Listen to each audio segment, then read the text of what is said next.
Hello, welcome to Steven Shinder Reviews in video form, and I'm once again talking about another piece of on-screen Planet of the Apes media. This time it's 1975's Return to the Planet of the Apes. So this was an animated series, and I'll go into non-spoiler stuff before going into the spoilery recaps, which I don't know, like, this is a 50-year-old series, but there are also a lot of people who have never watched it, and maybe they'll want to see it. I'll be reviewing slash somewhat recapping the series, not every single thing about each episode, but the things that really stood out to me, and there were a bunch of things. But yeah, I've seen this before about 15 years ago. So for me, this really is a return to the Planet of the Apes. The 50th anniversary of the premiere was back in September. I was super busy, couldn't do a video then. Luckily, that other channel, I'm sure y'all know the one if you're Planet of the Apes fans on YouTube, was able to put out a video around then. So that allowed me to stall for a bit, and so I could have time to go through the series again and be able to put something out for the 50th anniversary of when the final episode aired. So there were 13 of these episodes. And for me, there was sort of this fear that, I watched it 15 years ago, and so watching it again, I was thinking, oh man, am I gonna think this is more boring than I remembered? But actually, no, I found myself often glued to what was happening and very in tune with what was going on with the characters, and this probably has to do with me being so fascinated with the lore of the Planet of the Apes universe, or all of its different iterations. I guess it's called Return to the Planet of the Apes for a couple different reasons. It's a return for the audience. They'd seen different installments prior to this, and now they're back in that world, this time in animation. But I guess in universe, you could look at it as the astronauts leave the Earth that they knew and return to it, at which point it's the Planet of the Apes. So they've returned to Earth, they've returned to the planet, which is now the Planet of the Apes. It's not like they were on a Planet of the Apes and then returned there. I think there's a way to justify it. And in general, the animation doesn't really bother me, but once you notice when faces are frozen except for the moving eyes and mouths, it might be tough not to notice that. The running movements can look a bit funny, so maybe some of you would enjoy this as background watching. One of the benefits of animation, though, is you can have the settings be what you want without the limitations of live action and having to build stuff or travel somewhere. For this version of the 40th century, 3979 in this case, Ape City is a more modern civilization with cars and whatnot. We also see trains and military vehicles, so reflective of the original novel in that sense, though they do not seem to be as familiar with flying contraptions. That unfamiliarity with flying contraptions is pretty much tradition by this point. And while you do have other familiar settings like the Forbidden Zone or where the mutants live, the characters were also able to go to places like these icy mountains. This type of setting is something that wouldn't really be touched on in live action until 2017's War for the Planet of the Apes. And you can even show things like lava. You can show these creatures that wouldn't be feasible in a live action TV series, or maybe be somewhat feasible in a live action film depending on the budget. So they could kind of go anywhere. And we do kind of see a bit of unique choices thanks to this series being animations. And the characters themselves, I guess, could have a bit more going for them. They kind of don't have that much personality. You have these three astronauts: Bill Hudson, Jeff Allen, and Judy Franklin. So these are very new characters, and maybe not basing them on previously established characters is kind of why they don't really have much of a personality. I don't know why they couldn't just, I don't know, give them something different, something memorable about them. They're always trying to do the right thing, trying to make things better in the world that they're in with the hopes that they may someday get back home to their own time. But they, I don't know, they kind of seem like cardboard cutouts at times. With sometimes they're kind of scared, but it's hard to feel as much peril when you don't have as much a feel of what their personalities are like. I guess they're kind of comparable to Leo Davidson from the 2001 Planet of the Apes film in that sense. So I guess a little bit of a precursor to that. You know, even with Verdon and Burke in the live action TV series that came out a year before this, you had bits and pieces of their backstories mentioned now and then. You knew that, you know, one had a family, one had this woman who he was dating or was in his life or something. So you have a bit more to care about and are really rooting for those guys to get home. And here, like, I don't know if either of these astronauts even have family. You know, in the 2001 film, you see people that Leo is calling back home, though to be fair, we don't know who those people are. Are they his family? Are they friends? It's way too vague. But here, yeah, we don't really get anything. It kind of feels like these three astronauts are just content to have each other, which fair enough, but I would have liked a bit more. Maybe we would have gotten a bit more if this were made in a time closer to now. Interestingly, Jeff is voiced by Austin Stoker, who played one of the McDonald brothers in Battle for the Planet of the Apes. So I quite like that behind-the-scenes connective tissue there. Now, why I say it's a bit surprising that these are new characters is that we see the reuse of other characters or character types. We get Dr. Zaius, and we get Cornelius and Zira, all different voice actors, or I guess actors in general, from previous iterations. And weirdly, instead of General Ursus, we get General Urko.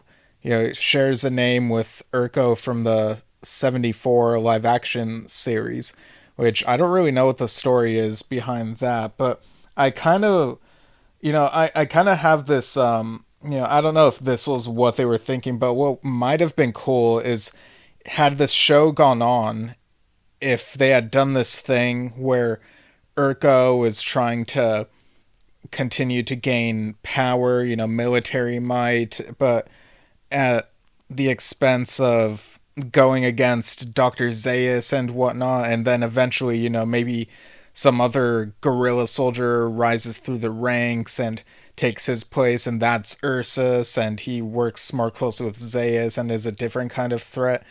I don't think they had anything like that planned, but I could imagine something like that happening if this were a more modern series. So, yeah, different voice actors. Zira in particular, I think kind of suffers. Like, she sounds, she is kind, and Zira is kind in general to humans, but she's missing that fire, that rebelliousness. Every time she talks, she sounds way too nice, like that a very super friendly aunt in your family or something. And I really miss the Kim Hunter portrayal of Zira. It's just so iconic.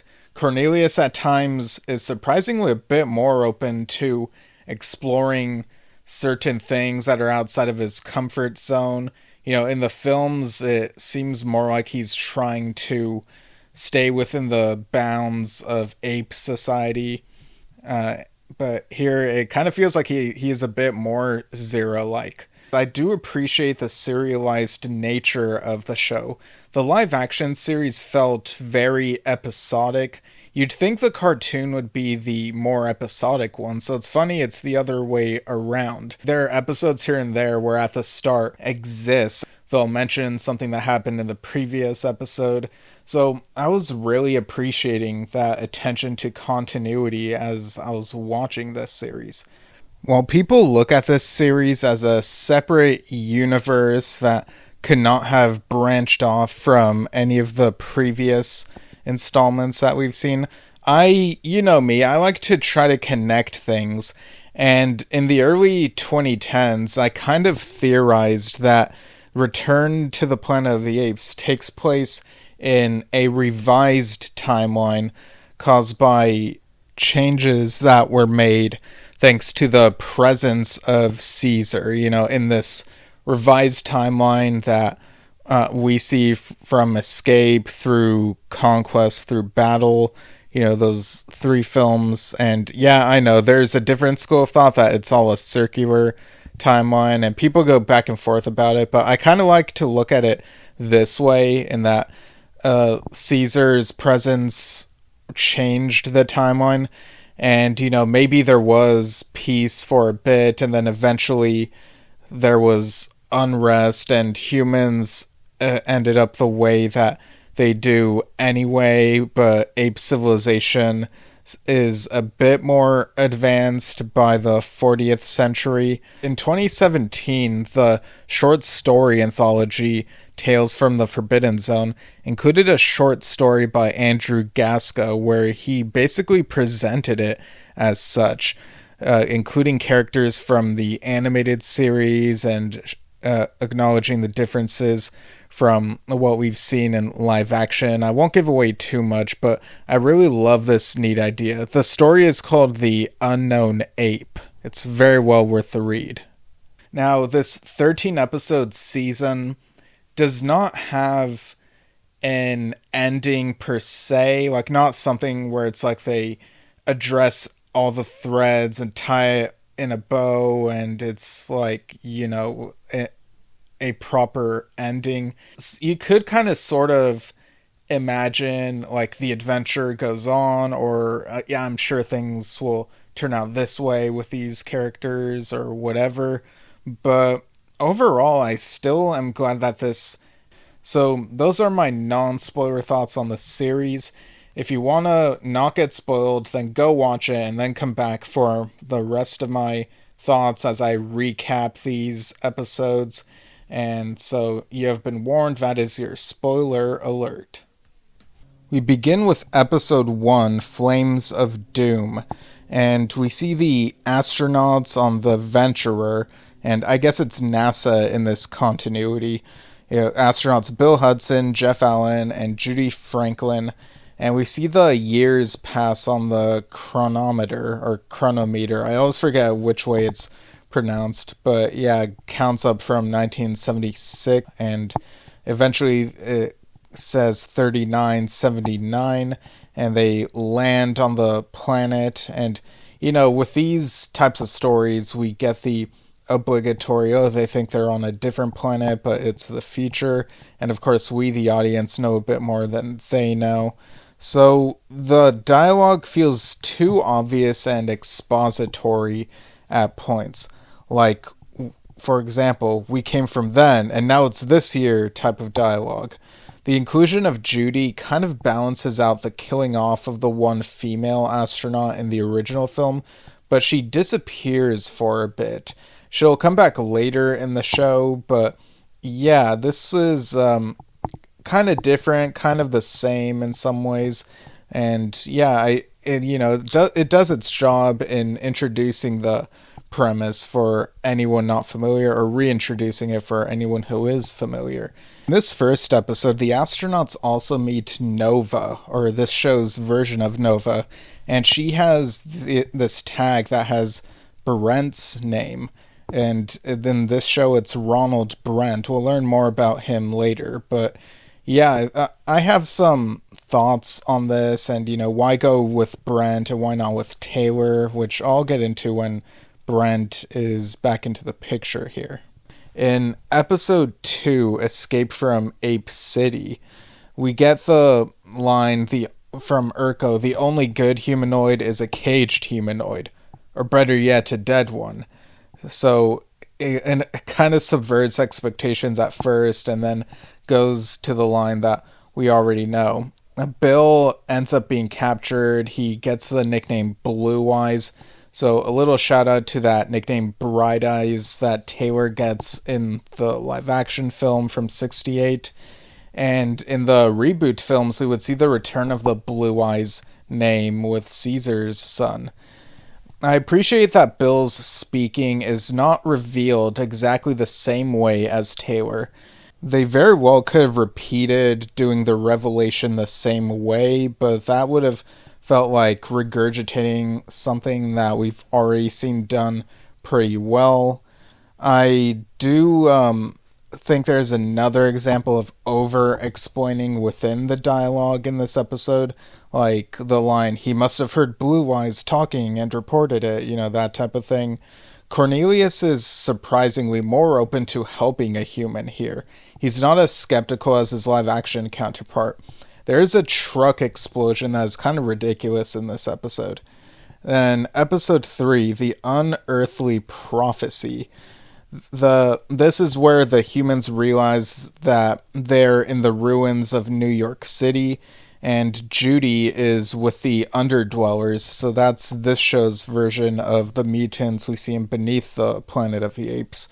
The zapping effect looks weird when it happens, and using the name USA is quite the choice. Like, that's a name that Judy is given here.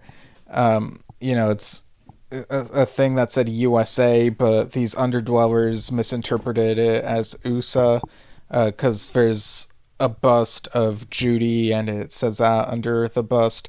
I thought that was kind of a creative choice there. Making Judy a prophesied figure is also an interesting idea. They show off the interior of the tunnel before showing the car whizzing by as they do this chase thing, and it's done as a way to pad the runtime. Just panning across and showing the interior for a bit too long. It feels real weird, and the ghostly figure looks weird too. The laser sound effect is definitely cartoony. Again, there was a 15-year difference between my first viewing of this and this rewatch, so I was like, Judy can be teleported? WTF?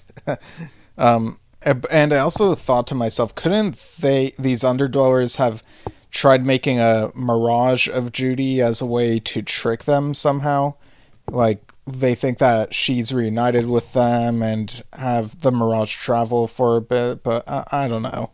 We also see the expiration of a parking meter, which feels very ominous. I guess it's supposed to signify that, like, their time has expired, like they're here for good.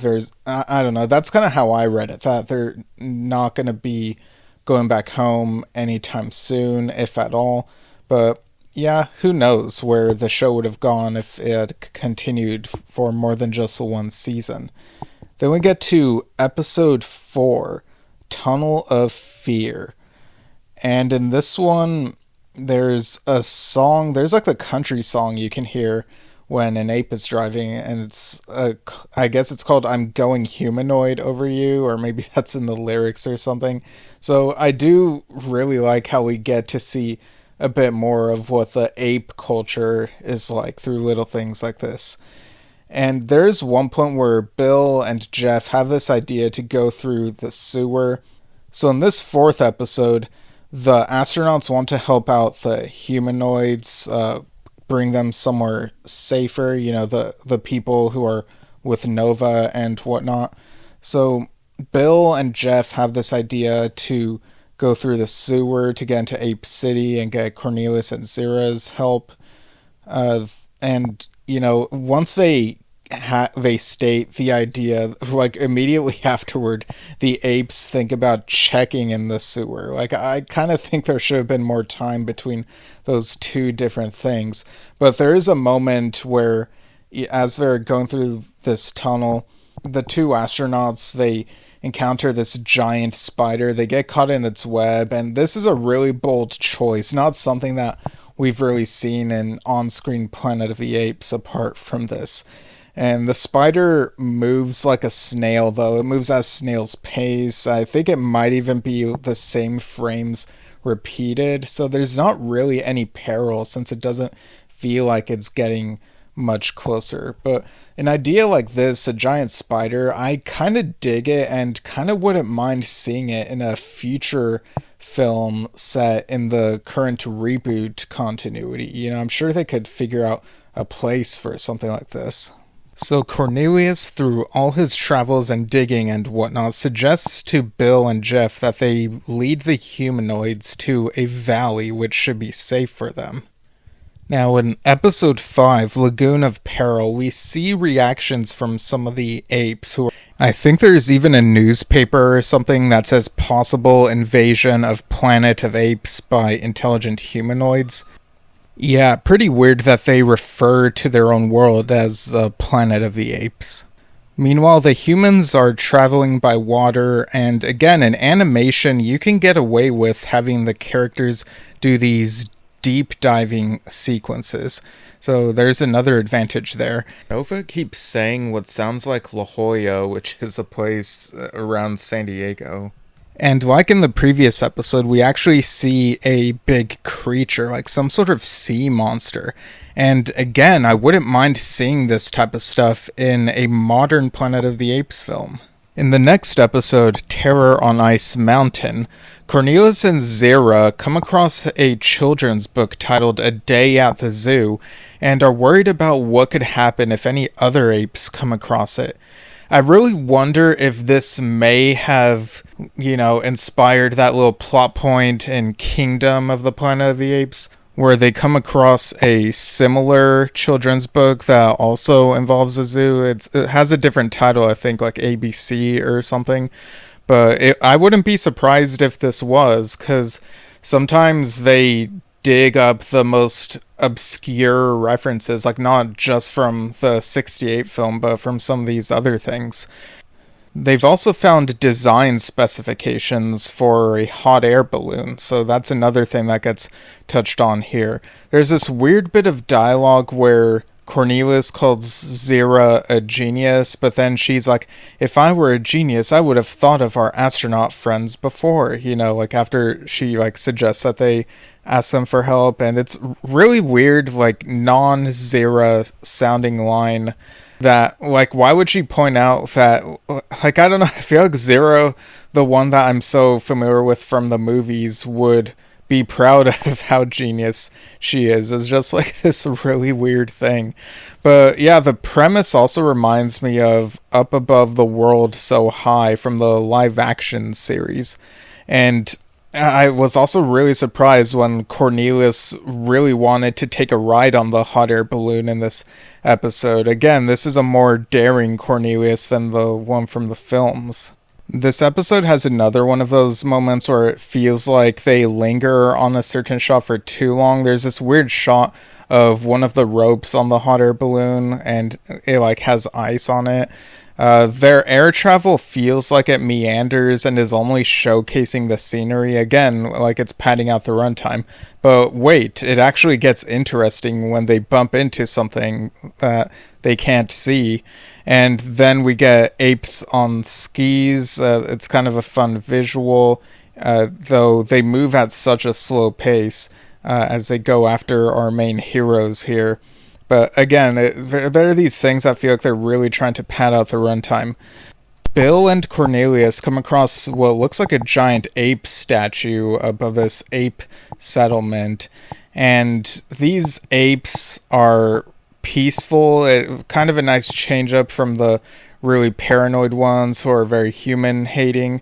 And they have this line that all creatures with loving hearts are equal in the eyes of Kygor. Kygor being what they call the ape statue, this really huge statue that I mentioned. And I like how this expands the world of the apes and their beliefs. They're not as one note as you might think. And again, it had been 15 years since the last time I watched this show. So when we got this reveal that the statue like cracks and then out of it comes this actual giant ape, it's like, wait, Kygor is real? Like all this time these new apes in this episode are like talking about how you should have faith in Kygor and stuff like that, and like our heroes are kind of skeptical, but yeah, this giant ape is real. And in the end, the people, and Kygor's people, I guess we'll call them, agreed to protect this children's book at this location so that the other apes in Ape City don't come across it. So they'll keep it safe. Kygor lifts the hot air balloon and lets them float away, helps them out. Kygor doesn't speak, and I really want to learn more about the lore of Kygor. Like, would this have been explored more had the show gone on? It's like, what's Kygor's deal? How was he encased in ice or whatever that was for so long and still able to like stay alive? I mean, I know we have cryogenic freezing in this franchise, but yeah, I really want to know more about Kygor. Man, this was such a fun episode. And then we get the episode River of Flames, and Bill and Jeff see a projection of Judy. So Judy is coming back into the story, and they end up having to search for a laser that'll help them out. There's also a mention of the Ape Father. Like, apparently this is a film in the Ape Society, what I can only assume is an ape version of The Godfather, and stuff like that. It would feel really silly to put that in the live action films or even the live action show, but I guess in animation they're like, yeah, let's just have these little puns here and whatnot, even if they are super not that creative of wordplay. But yeah, there's the laser, and there's this question of should money be donated to the ape military or to science, and Zaius has to make this decision, or I guess maybe like he and some of the other apes. Zira tries to convince Zaius that Blue Eyes didn't talk and that maybe the sentry from the earlier episode in the season might have heard she and Cornelius talking instead. So Zira is trying to be convincing, and again, I feel like she talks too calmly. But she also lets it slip that Blue Eyes means so much to her and Cornelius, and it's like, come on, like the Zira that we know from the movies would be smarter than that. Urko, in the end, ends up being punished for operating near a supposed active volcano. The human astronauts, Bill and Jeff, they end up using the laser and making the lava an inconvenience for Urko and his troops. So Urko is kind of humiliated, and there's like this trial, or this hearing, I guess I should say, and when there's a mention of the active volcano, he says, "How was I to know?" And then there's this laughter apparently from other apes who are watching all this, and the laughter made me feel like I was watching Scooby-Doo. It felt really weird. But then Judy reunites with her friends Bill and Jeff, so it's nice to finally have the trio back at basically the midpoint of the season.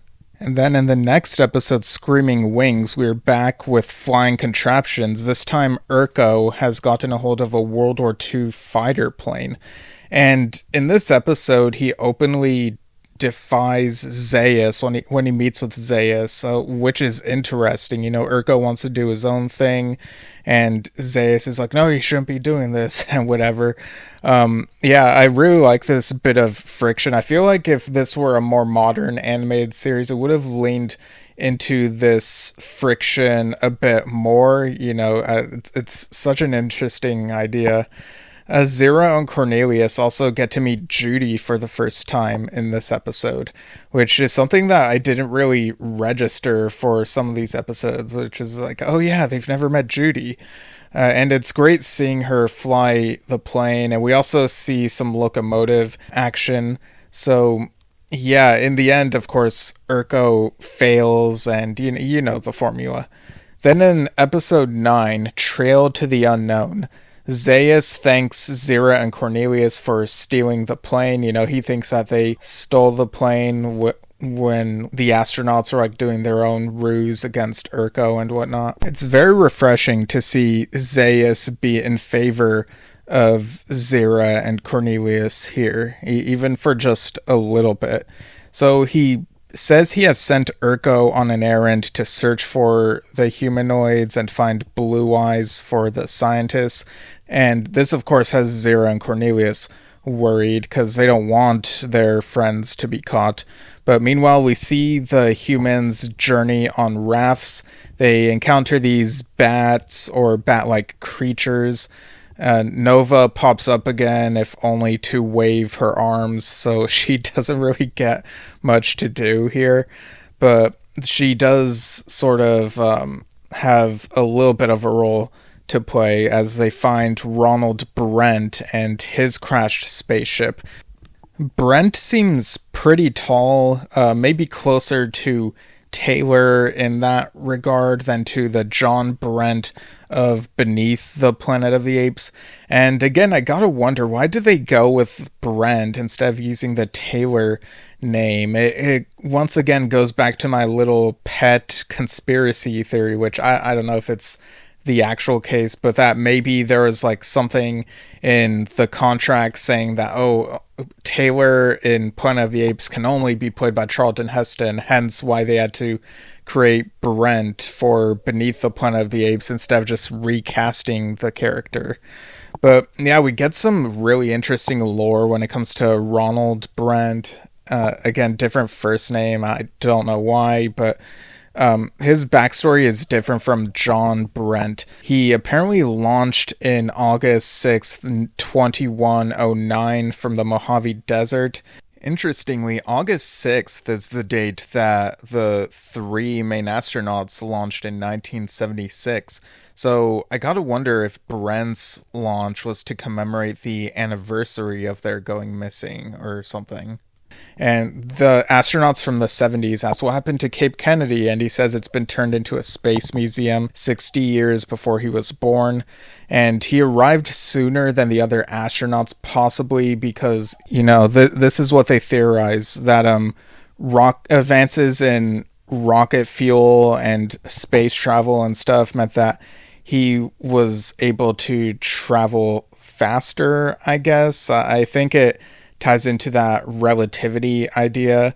But yeah, I think it makes sense. It does kind of feel like a precursor to the 2001 Planet of the Apes film, where it's, obviously the mechanics there are different, where it's an inverse relationship. The first person who goes through the storm is the last one to come out of it, and the last one to go in the storm is the first one, and so forth. But of course, that's not what's going on here. It's just similar in that someone who traveled through space later arrived sooner than the people who launched earlier, if that all makes sense.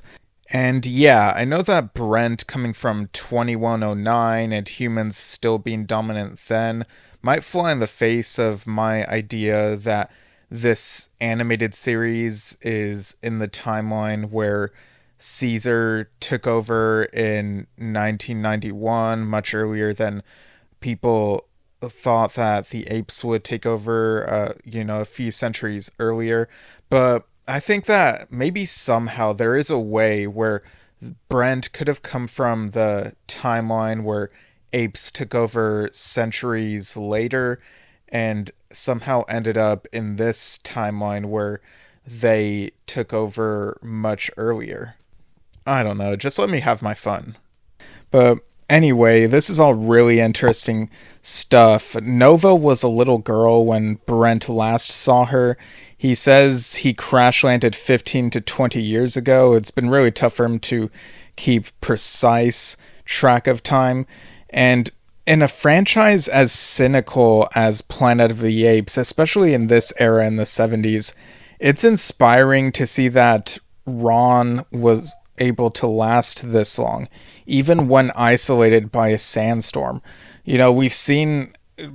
I imagine that he probably went mad at some point and then regained his senses. Taylor lasted on the Planet of the Apes for maybe a couple months. John Brent lasted maybe just a few days. But Ron Brent, like, he's out here surviving and thriving. And even without the humanoids, even when he was all alone, he was able to, preserve himself. And I just find that so inspiring. And apparently he's familiar with the New Valley because it's a place where he has been fishing now and then. There's nothing really salvageable from his ship, but they take the self-destruct mechanism. And then we get this moment where they are about to fill Ron in on the unusual aspect of this planet, and it's like, wait, has Ron gone all these years without knowing he's on a planet ruled by apes? That's really weird to me, like that he would not know even after all this time. But I guess he's been like super isolated. But anyway, they use a self-destruct mechanism to their advantage to deter the ape troops and whatnot. So yeah, really cool to see Ron Brent join the gang now as they help these humanoids. Then the next episode, Attack from the Clouds, we get yet another creature, a pterodactyl bird thing that sounds kind of annoying. It does pose a threat as it goes after the cattle, though. And we do get a bit more of the fighter plane usage. But yeah, this is an interesting conflict. But I think because the pterodactyl thing has such an annoying sound, I think this might be my least favorite episode of this whole run. Then after that, we get the episode Mission of Mercy. I like how there's concern over the use of the plane and how much fuel might be left. It really ups the stakes a little bit just to know that, yeah, the resources are limited. It's a cartoon, but there are some things that need to be kept track of in this world. There's this need for fuel and also this need for a serum to cure Nova as she gets some sort of disease. So she's taken to Cornelius and Zira's lab and they get the serum. And yeah, so I'm glad Nova at least has some role to play, albeit a bit of a helpless one. But I guess what I'm saying is I'm glad they don't completely forget the character. You also get this farmhouse setting, and yeah, things are fine in the end. The disease doesn't spread, which is more than can be said about the disease we see in the end of Rise of the Planet of the Apes. Now, these final two episodes of the series, funny enough, each involve a book. In Invasion of the Underdwellers, we get this burglary that's happening. It's being committed by hooded figures. We assume it's the Underdwellers because the robes look a lot like theirs.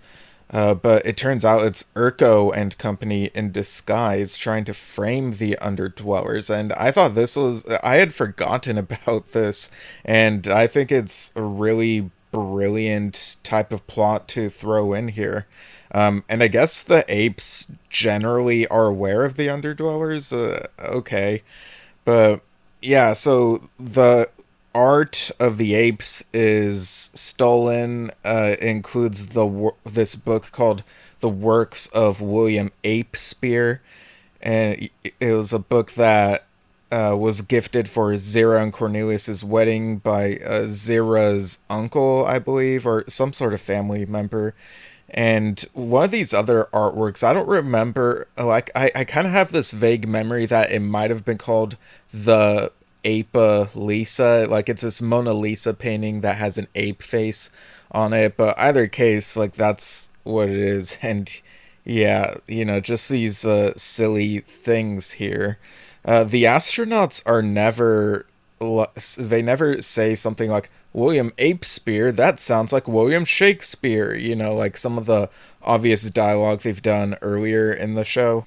They never really have a moment to speculate about the similar naming, like how did that happen. They don't dwell on it. If there's anyone dwelling, it's the Underdwellers who, they, their leader, Krator, projects himself and mentions that it's against the law for underdwellers to steal, which I think is an interesting bit of lore there. Like, these guys are definitely different from the mutants. They are less menacing. They seem a bit more open to like actual peace in a way.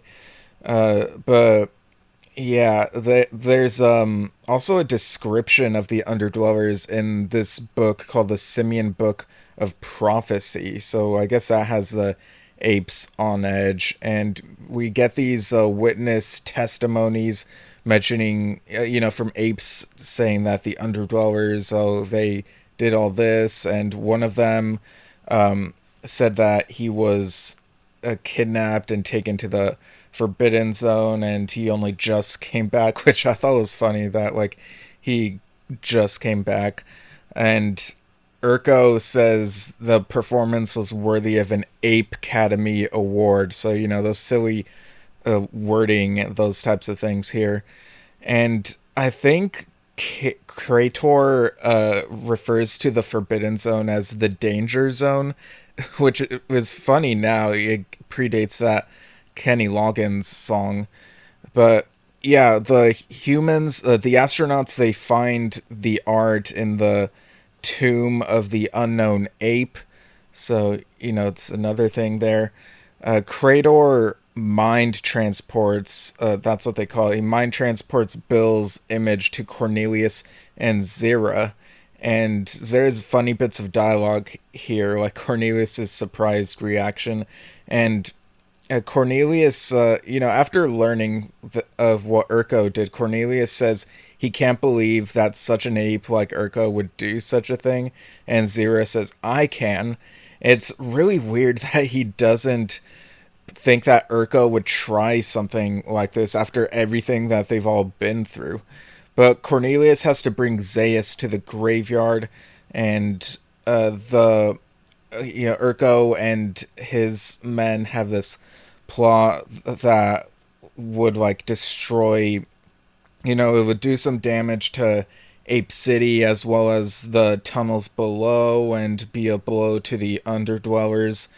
But the astronauts are able to use, their skills and tools and whatnot to reverse the whole thing. They blow up the barge, and Urko gets, his plan does not succeed. He gets suspended from duty without pay for 3 months. I mean, what a consequence there. So, yeah, this is a pretty cool episode. So, in the final episode, Battle of the Titans, we do get reminded of what happened with Urko, and weirdly, Zira feels sorry for Urko. Like, I know there's the whole thing, in real life about you should feel pity for your enemies or whatever. I'm probably not, like, wording it correctly, but I just thought it was super weird. The Zira of the films definitely would not feel sorry for Urko. And there's some witty banter here. Cornelius says something along the lines of, or no, Zira says that she thought she was marrying Cornelius for his eyes, but it's actually for his brain. And he said that he could say the same about her. And then she's like, if you do, you'll hurt my feelings, which I thought was so funny. But yeah. So this finale actually has things converge nicely. Like, we have the different factions involved, the apes, the humanoids. We even get the return of the High Llama and Kygor and the snake bird thing, which I think I was, I don't know if it's like supposed to be more reptilian or more bird, but yeah, like that thing comes back, and it's not as annoying this time around. But yeah, Urko has this plot, and he has this colonel, I think his name was Rawtalk or something, who, they're trying to attack New Valley, and apparently Urko has aspirations to be president. I guess president is a thing in this ape society or something. But hey, apparently Thade was able to do it in the 2001 film, supposedly. But yeah, you even got like the airplane and the hot air balloon coming back into play. Like for an animated series where you would expect they would want to just make standalone stories, they do a pretty good job of weaving in the elements of past episodes throughout this and the show in general. Like I just was really appreciating all this. And we got like this, this skirmish, and the title is Battle of the Titans because the Snakebird and Kygor end up fighting. Kygor was encased in ice again. I guess this just always happens to him. Like he awakens, and then I guess he gets covered. Maybe he gets covered in ice when he goes to sleep until he's needed again. Like I really want to learn more about Kygor. But yeah, after all that, Bill and Jeff ask the High Llama for the A Day at the Zoo book because they think it'll be useful. So I guess they'll want to show it to the humanoids and maybe to show what they once were like. Or I think Cornelius and Zira suggested getting the book earlier because it would maybe showing it to the apes in charge would allow humans to be seen in a better light, showing that if they once ruled the earth, then they are people just like the apes. And of course, I'm really curious what a second season of this would have been like. Would there have been debates back and forth between apes about whether to let humans have rights, or given what humanity was like, but maybe others would fight for, like, well, look at how they are now, things are different now. And like, what would have happened? Like, or would season 2 episode 1 have been this hot air balloon being blown to some other place, and it'd be a whole other obstacle for Bill and Jeff to go through before returning with the book? I do kind of wish we could have had Judy with Bill and Jeff in a final scene at the end of this show, because it began with the three of them. But I mean, she's all right. Like, she's fine. Like everyone is fine. But yeah, just a little thing that might have been nice. Overall, though, I think it ends with a moment of hope. And in my head, the future of this particular timeline is optimistic, which is more than can be said for other Apes things we've seen before. And I would really like to see another animated series. You could do it in 3D. You could set it in the 300-year gap between War for the Planet of the Apes and Kingdom of the Planet of the Apes. Like, there should be more of these things. There's so much that can be done in the Planet of the Apes world.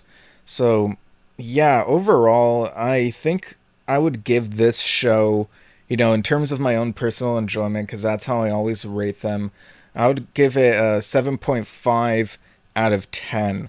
Like, I really appreciated it more than I thought I would, but I have pointed out little things here and there where it's like, oh, that's too obvious or expository, or they could have leaned a bit more into this or that. But yeah, this really held up pretty well for me.